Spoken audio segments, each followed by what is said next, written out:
Hi guys, my name is Sean. I'm a houseplant enthusiast from Jakarta, Indonesia. Welcome to my channel and welcome to this video where we will be discussing the care of the Tillandsia or air plants. I apologize for the noise that's about to happen around here. The sprinklers just came on and my dad is yelling at someone on the phone. So I hope that doesn't come out too loud on the background. So these guys are really cool. They're endemic to Central and South America. There's about 500 species of them in the wild, but they also crossbreed really easily. They're very naughty, and there are a lot of cultivars out there. Unfortunately, I don't know the names for most of these species, but I do know the one that is in my hand. This is the Tillandsia xerographica, and this is the quintessential air plant that a lot of people know, a lot of people have this, and they actually grow this way on when you leave it on a surface, and I have this growing on just a tabletop. But if you allow it to be grown on a tree or whatever, these can get long and they trail down really beautifully. And there's a lot of them here, and these are also a little bit more conventional. Of course, there are a lot in the market that are really cool. There are ones that are, I believe it's called the Medusa. There's ones that look like snakes.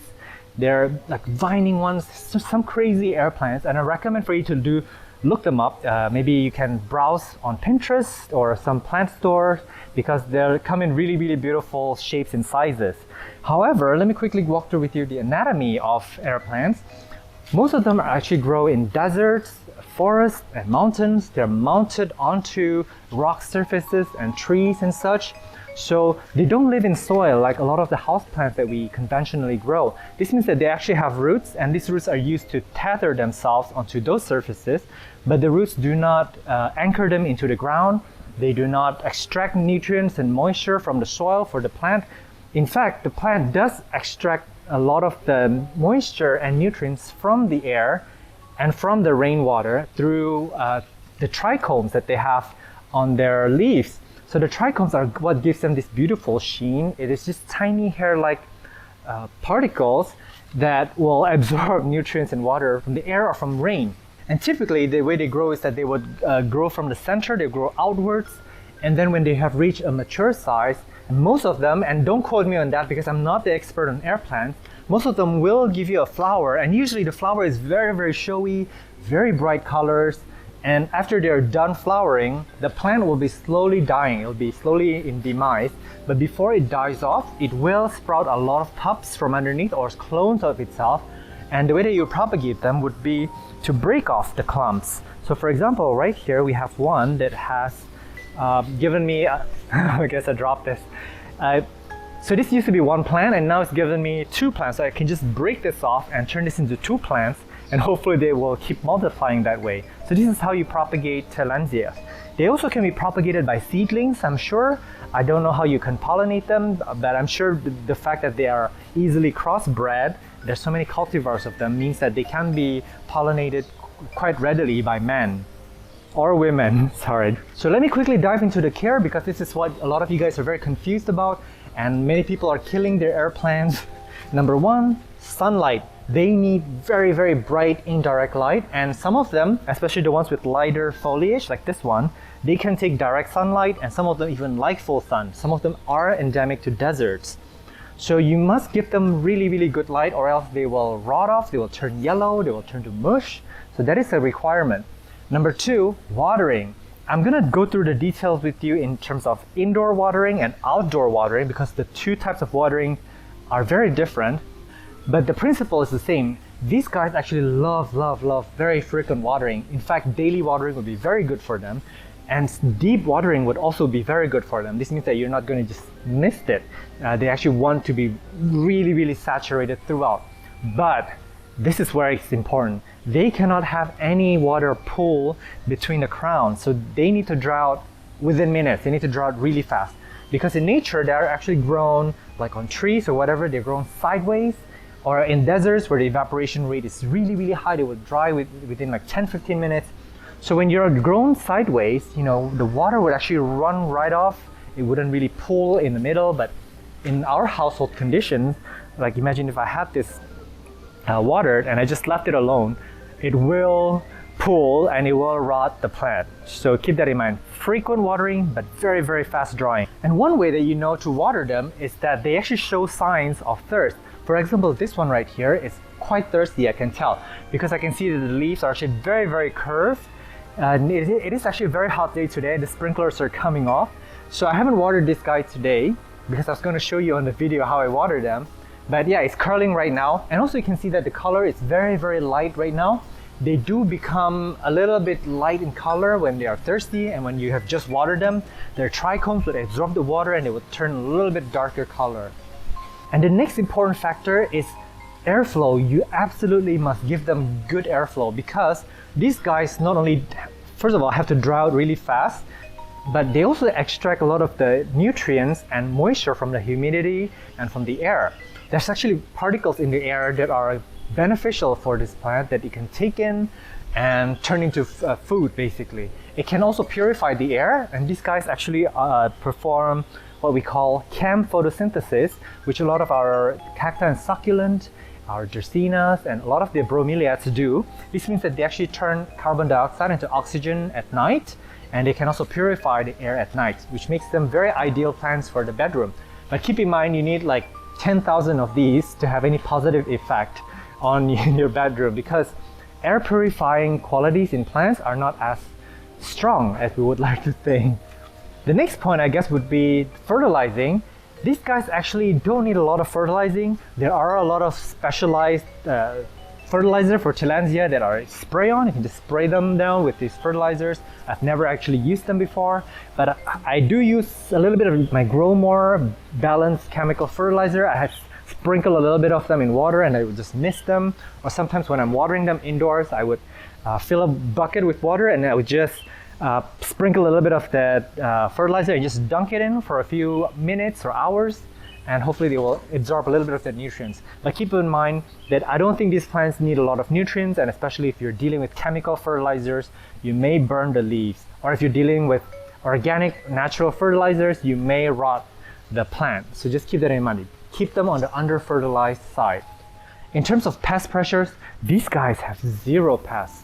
I mean, they're pest-proof. So if you're the kind of person that finds pests really disgusting, or you just a clean freak, you don't want to deal with soil, you don't want to deal with pots and things like that, these guys are really perfect for you. They don't even have to be clean. I've never cleaned this plant ever. Like, the leaves just kind of clean themselves, I guess. So they're very, very low maintenance plants and very easy to care for, provided that you follow the guidelines that I've mentioned previously. Okay, so I guess I'm going to take you to the sink to show you how I water them indoors, and I'm going to show you how I water them outdoors. Okay, so we're in my sink, and this is how I used to water my air plants when I had them growing indoors. And right now, of course, they're living outdoors, so they get rained on, and I just don't really have to worry about them as much. Here's a Grow More fertilizer that's well balanced. I just add like tiny, tiny amounts in here.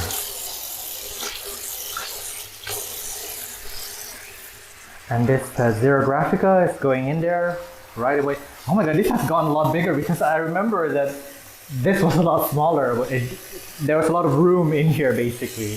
So I'm really happy to see my baby growing. As you can see here, there's a lot of growth points here. It's just non-stop growing.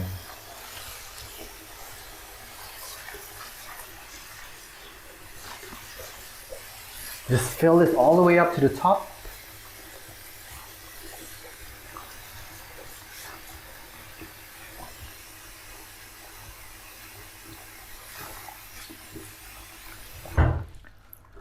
And then I'm going to put the others in there, but one by one I'm going to quickly introduce you. So basically all my species that I have here for Tillandsias are cheap and basic ones. First of all, they look really classic and I like the way they look, but there are some really weird, funky ones, and they can be so expensive. I don't have them, I can't afford them, basically. So this one's really interesting, and what happened was that I actually got this as one plant, and now there's 2 clumps here. And what happened was that when I was drying this off, I was shaking it off and the whole thing flew out. So basically what was in my hand was the few leaves here and the roots. And I thought that this plant would die off because it just have no more roots. But thankfully this grew new roots. So I guess this is doing quite well. So yeah, I'm gonna put this in here. I kind of put them face down, you don't really have to. And this one has grown so many clumps. All of these, when I got them, they were only one clump. So technically speaking, I could break them off like right here, and then start new plants. But I do quite like them in clumps, and I don't really know their species. It's better if they're in clumps so that I know that they're the same species are together. And this is really funky. This is actually kind of symmetrical, if you can tell. This is really interesting. I don't actually look at them very often, and this is the first time I've spent some quality time with them since I've got so many plants since.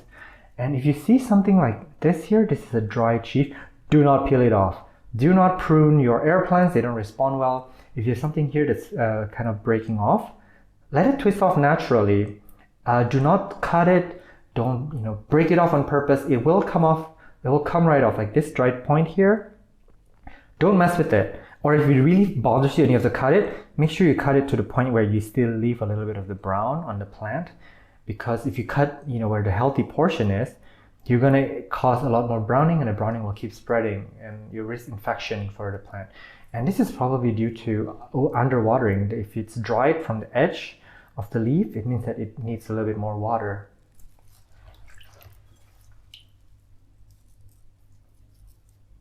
This one is really pretty. I think it's starting to put out new pups. I can see from the left and the right that is putting out pups. None of them has flowered for me actually. And sometimes you just don't know the age of the plant when you got it. They may have flowered in the nursery, so they're ready to put out pups, but you don't really know. This one's really interesting. It's got really long roots. Yeah, some people glue them to things, and I really disagree. Like, how would you water them if you glued them to like a wood plank? I don't know. But you can mount them on things, and maybe it's something that I will explore in the future for the channel. This one is doing really well. Yeah, the roots are just out of control. I'm just gonna leave it there. I'm just gonna hold it down gently. Can you cut the roots? You probably can, because they don't really need it. But I don't know. I don't want to inflict any pain on the plant in case it can feel pain. Yeah. Oh yeah, if you want to look closely, these are the trichomes. You see the fuzziness? Yeah, that's the part of the plant that will absorb nutrients and water. And right now you can see that they're shiny, they're standing up like hair, but once you water them, they will calm down, they will flatten up, and they will not be as shiny as this. So that is one way that you can know if your plant is thirsty or not. Okay. So let me fill this up to the top. This is really interesting. This one is a small one that I keep almost losing. I find this on the floor sometimes, but it's putting out a new pup here. Very interesting. So air plants in general, they're very, very slow growing. They're not fast growing plants, so you really have to enjoy them. And this is why they're also a bit expensive, because it's very hard to propagate them and get them to a certain size. Okay, so basically you want to leave them here for a good, I don't know, I don't really measure time, probably 2 to 4 hours. I would go away and come back because they really need to absorb this. I'm going to show you here. I put this in water and it's still not fully absorbed the water yet. It does need time to absorb water. So I'm just going to leave them be like this. So I've grown these for about 1.5 years this way, and they love it. I haven't killed any of them. So if you follow my instructions, I'm pretty sure that you will not kill your air plants too. So I'll see you guys in a bit. So 2 hours plus have passed, and let me take this out of the water and show you how I wring this dry. Actually, yeah. You really have to shake it, but careful, you don't want this whole crown to come off. So you want to practice it first. Okay. And some of these, I would shake it off like that. Be careful, don't break anything, but you can shake it off.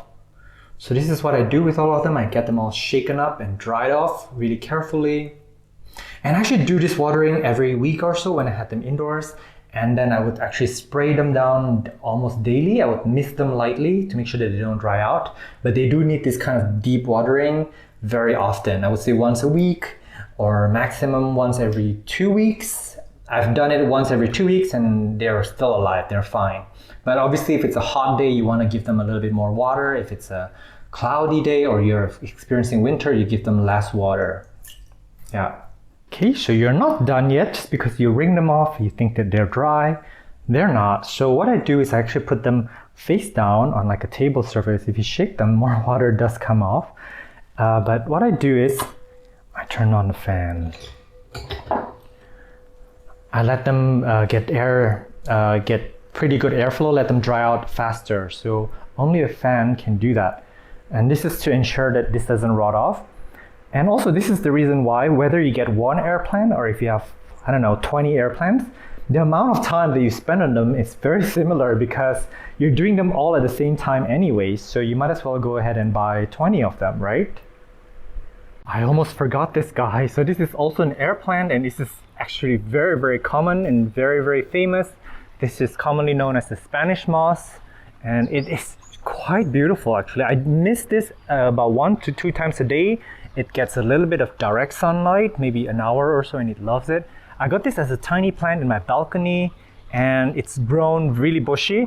I try to figure out how their growth pattern works, and I haven't really figured it out. I guess I don't really see the roots here. I guess the roots does attach somewhere on the top, and maybe over here I do see some of the aerial roots. Maybe they do form aerial roots that grip onto things, and then they kind of multiply themselves. But I do notice that this plant got a lot thicker. This is probably about 3 times thicker than when I got it.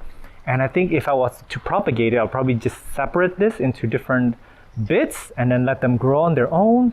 This is actually quite nice. Imagine like a huge nursery with this as like the entrance, like as a door where you have to like move it away to get into the nursery. This is quite beautiful actually. So very easy to care for. It asks literally for nothing. So my air plants actually used to live right here on this ledge. If you saw my earlier video, you would see them, and they're getting really bright west-facing window. The tree is really full right now. Sometimes the trees are really bare and they get a lot of direct sunlight in the evening, and they love it. But these days they live right there on the wire rack, and this faces northeast, which gets a little bit of morning light. And right now the sun is stronger in the south, so it only gets about 1 to 2 hours of direct sunlight all day, but it's so much happier living outdoors. You can see the breeze, it's just really beautiful. It gets really good airflow. And I noticed that the growth rate is probably about 2 times faster than before. But they can live indoors and they can be healthy, but they will just grow a little bit slower than if they were outdoors. So this is where I have them outdoors, and I kind of miss them sometimes if it's like a hot day like today. And just leave these ones, I just leave them be. They actually don't need to be wring out to be dried. Although you can, if you want to be a really good parent, you can kind of shake them dry. But they don't have to, because when it's outdoors, they actually dry out really fast. They dry within like 15 minutes or so with the beautiful breeze that we have. And this one right here, after like a heavy rain or so, it will actually start pooling water in the middle, as you can see here. And that's actually really bad for the plant. So whenever it just rained heavily, I would actually go ahead and tip this plant over. See, look at all the water that's coming out. I'll just tip it over and leave it like that. Or if I'm busy or whatever, I can just shake it a little bit and just let it stand out. This will dry out in a matter of minutes. So yeah, thank you so much for watching my video. I hope that you guys have found confidence in caring for these beautiful underrated plants. They are truly beautiful if you look up close to them. They make really good companions. They ask for so little and they give you so much. And please do look online for pictures of these flowers because they are quite stunning when they do flower. I'm @botanist on Instagram if you want to DM me on any questions regarding plant care and propagation. So I just squished an ant in my hand. Yeah, please DM me if you have any questions about plant care and propagations. I'll try my best to get back to you. Meanwhile, take care and stay safe. I will see you in the next video. Bye.